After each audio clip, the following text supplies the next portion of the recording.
मित्रों नमस्कार, मैं हूं पंडित कैलाश जोशी और आप देख रहे हैं मेरा यूट्यूब चैनल संस्कृत चीज। मित्रों, आज का विषय है धनु राशि के जातकों के लिए मई 2024 का मासिक राशिफल। मित्रों, यह राशिफल आपकी मून साइन चंद्र राशि जन्म राशि पर आधारित है। यदि आप अपनी जन्म पत्रिका का प्रिडिक्शन कराना चाहते हैं तो वीडियो पर चल रहे नंबर पर आप संपर्क कर सकते हैं, आपको उचित समाधान दिया जाएगा। मित्रों, यदि आप ज्योतिष से प्रेम करते हैं, ज्योतिष में विश्वास रखते हैं, तो मेरे चैनल को आप सब्सक्राइब भी कर सकते हैं। मेरा एक अन्य चैनल हरिप्रिया जोशी, उसको भी आप सब्सक्राइब कीजिए। मित्रों, धनु राशि के जातकों के लिए चतुर्थ भाव में अंगारक योग बन रहा है। अंगारक योग अर्थात मई के पूरे महीने 1 मई से लेकर के 31 मई तक अंगारक योग चतुर्थ भाव में राहु और मंगल की युति से बन रहा है। तो ऐसी स्थिति में माता जी का रखें ध्यान, स्वास्थ्य के प्रति रहें सचेत। माता जी का भी ध्यान रखना है। यदि माता जी आपके वृद्ध हैं और स्वास्थ्य उनका ठीक नहीं है और जवान भी हैं तो भी, और अपने स्वास्थ्य के लिए भी आपने सचेत रहना है और उल्टी सीधी चीजें न खाएं और उनसे परहेज करें। मित्रों,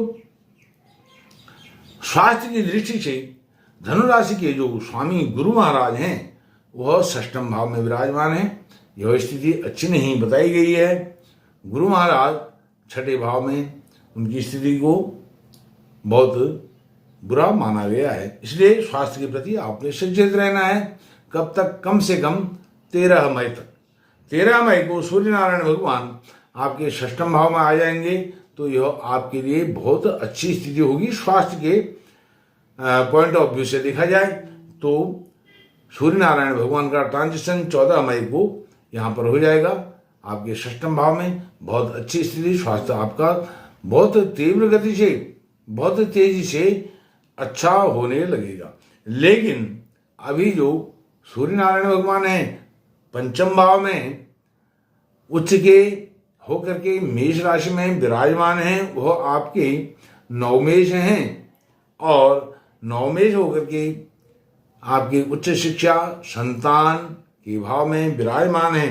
नवम भाव से नवम में विराजमान है। यह बहुत अच्छी स्थिति है 13 मई तक, क्योंकि जहां 13 मई तक आपके स्वास्थ्य में कुछ कमी रहेगी, वहीं 13 मई तक आपके उच्च शिक्षा से संबंधित जितने भी डिजायर्स हैं, जो आप करना चाहते थे, वो आप कर पाएंगे। आपने अप्लाई करना है उच्च शिक्षा के लिए, आप अप्लाई कीजिए, वहाँ आपका सिलेक्शन होगा। आपने कोई कॉम्पिटिटिव एग्जाम देना है, उसके लिए अप्लाई करना है, वह अप्लाई कर लीजिए।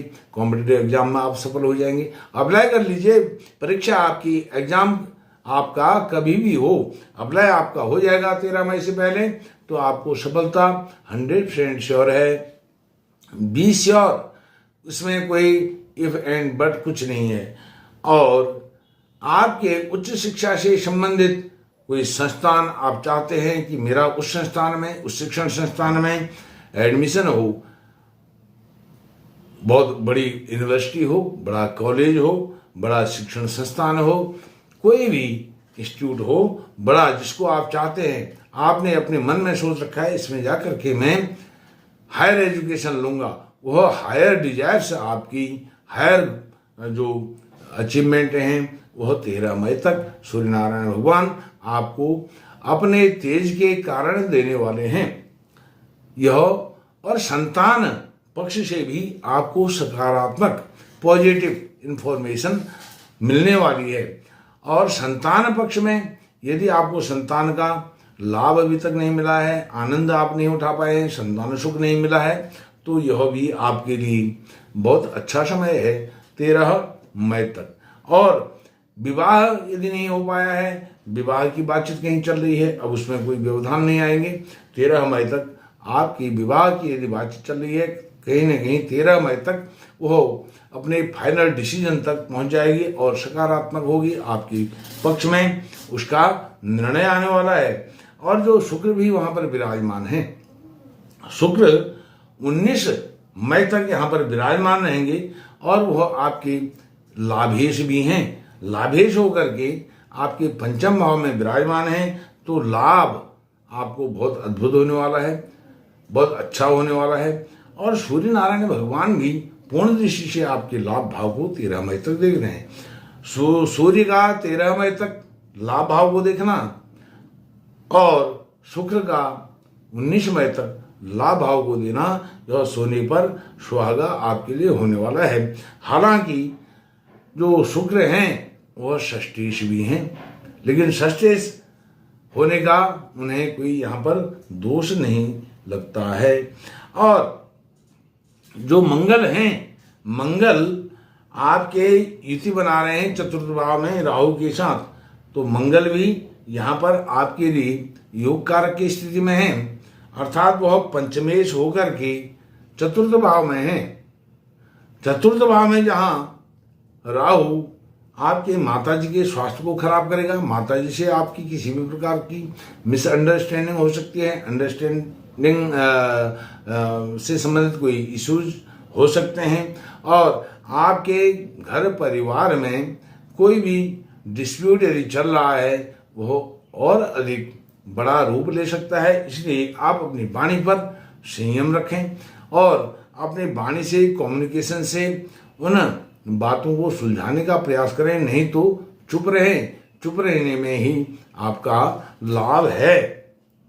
और जो पराक्रमेश हैं शनि महाराज, वह पराक्रम भाव में द्वितीय से होकर के भी विराजमान हैं। आपके पराक्रम के बल पर आपके घर परिवार के भी सारी डिस्प्यूट शनि महाराज यहाँ पर हल करने वाले हैं। आपके पड़ोसियों के साथ अच्छे संबंध होने वाले हैं, अपने छोटे भाई बहनों के साथ अच्छे संबंध होने वाले हैं। और आप राजनीतिक क्षेत्र के व्यक्ति हैं तो आंशिक सफलता का योग अभी आपके जीवन में चल रहा है। 13 मई तक तो सफलताएं बहुत अच्छी मिलेंगी। 13 मई के बाद कुछ सफलताएं संदिग्ध हैं, क्योंकि सूर्य नारायण भगवान छठे भाव में जाएंगे तो राजनीतिक सफलताएं कम होंगी, लेकिन शत्रुओं का वहां पर विनाश होगा। शत्रु, रोग, ऋण यह 13 मई के बाद आपके सामने नहीं आएंगे, इनसे आपको निजात मिलेगा। इस प्रकार से पराक्रम अद्भुत रहेगा। पंचम भाव से संबंधित उच्च शिक्षा की जितने भी आपकी मनोकामनाएं हैं वो पूर्ण होने वाली हैं। और 13 मई के बाद जो सूर्य नारायण भगवान षष्ठम भाव में जाएंगे तो ऋण, रोग, शत्रु से भी आपको निजात मिलने वाला है। और जो बुध हैं, बुध सप्तमेश हैं, सप्तमेश और कर्मेश, कैरियर के स्वामी, वह अभी आपके चतुर्थ भाव में विराजमान है। चतुर्थ भाव से संबंधित जहां मंगल राहु की युति के कारण आपको कोई ऑब्स्टिकल आ रहे हैं, वहां पर बुध निर्णायक भूमिका यहाँ पर निभाएंगे। यदि आपको मंगल कुछ देना चाहते हैं, बुध उसमें अपनी ताकत और लगाएंगे, क्योंकि मंगल जो हैं आपके पंचमेश भी हैं, संतान भाव के स्वामी भी हैं। बुध मंगल के साथ अच्छा मिलकर के काम करेंगे, लेकिन यहाँ पर राहु के साथ मिलकर के काम नहीं करेंगे, क्योंकि वह दशमेश भी हैं, सप्तमेश भी हैं। कौन? बुध। और बुध 11 मई को फिर आपके पंचम भाव में आएंगे। वाणी का बहुत अद्भुत कमाल आप देखेंगे 11 मई के बाद, क्योंकि वह सप्तमेश और कर्मेश भी हैं, अर्थात आपके जो पार्टनरशिप वाले कार्य हैं उनमें बहुत अच्छी सफलता 11 मई के बाद मिलने वाली है। और दैनिक रोजगार अच्छे होने वाले हैं। और जो मिसअंडरस्टैंडिंग आपके परिवार में पति पत्नी में कुछ चल रही थी, उसको भी बुध यहाँ पर सॉल्व करने वाले हैं। और आपके कर्म क्षेत्र में जहां आप जॉब कर रहे हैं वहां पर आपके साथ लेग पुलिंग चल रही है, तो वह लेग पुलिंग भी आपकी कम होने वाली है, क्योंकि मंगल राहु की पूर्ण दृष्टि आपके कैरियर भाव जहां पड़ रही है, वहीं 11 मई के बाद बुध उसमें कुछ कमी लाएंगे, उस लेग पुलिंग को कम करेंगे, क्योंकि वह आपकी कर्मेश होकर के पंचम भाव में विराजमान हो जाएंगे, योग कारक की स्थिति में आ जाएंगे। तो बुध से संबंधित, आपके करियर से संबंधित, आप जहां पद पर हैं, जॉब कर रहे हैं, वहां आपकी पद प्रतिष्ठा होने वाली है, प्रमोशन होने वाला है। डिमोशन का कोई नाम नहीं रहेगा, अपयश आपको नहीं झेलना पड़ेगा। यश, मान, प्रतिष्ठा आपको आपकी कार्य क्षेत्र में मिलने वाली है, और आप एक टीम लीडर के रूप में अपने कार्य क्षेत्र में काम करने वाले हैं। यदि आप देश विदेश आते जाते रहते हैं, भ्रमण करते हैं, यात्राएं करते हैं, वह यात्राएं भी आपकी बहुत सफल होने वाली हैं। आप जॉब के लिए, आपका भ्रमण वाला जॉब है तो उसमें भी आपको लाभ मिलेगा। और यदि आप जॉब के लिए कहीं जा रहे हैं, वहाँ जा कर के जॉब करूँगा, वह जॉब भी आपकी परमानेंट, कुछ ना कुछ समय आप उस जॉब पर रहेंगे।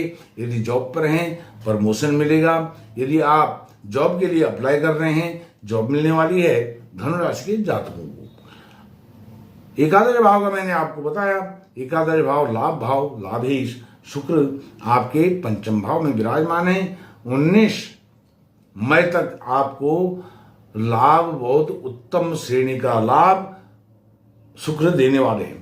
अब एक आपको महत्वपूर्ण बात बताता हूं, जो बुध हैं पंचम भाव में आएंगे और शुक्र पंचम भाव में पहले से विराजमान है। 19 मई को, जब 19 मई तक बुध और शुक्र की युति होगी, 11 मई से 19 मई के बीच में, तो वह लक्ष्मी नारायण योग आपके पंचम भाव में बनेगा। यह भी आपको लाभ देने के लिए लक्ष्मी और नारायण, लक्ष्मी अर्थात पैसा, धन, वित्त, फाइनेंस की स्थिति आपकी बहुत मजबूत रहने वाली है, इसमें कोई संशय नहीं है। और मंगल जो है आपके द्वादशेश भी हैं, फिजूल खर्ची पर थोड़ा आप अंकुश लगाएं। अनाप शनाप जो खर्चे हैं उनको थोड़ा नियंत्रण में रखें, नहीं तो आपके पैसे जितने आपकी जमा पूंजी है वह निकलती जाएगी और एक दिन पता चलेगा आपकी तिजोरी खाली हो चुकी है। वाणी का संयम रखें। एक पॉइंट दूसरा, फिजूल खर्ची पर आप अंकुश रखें। यह 2 बातें आपने करनी है।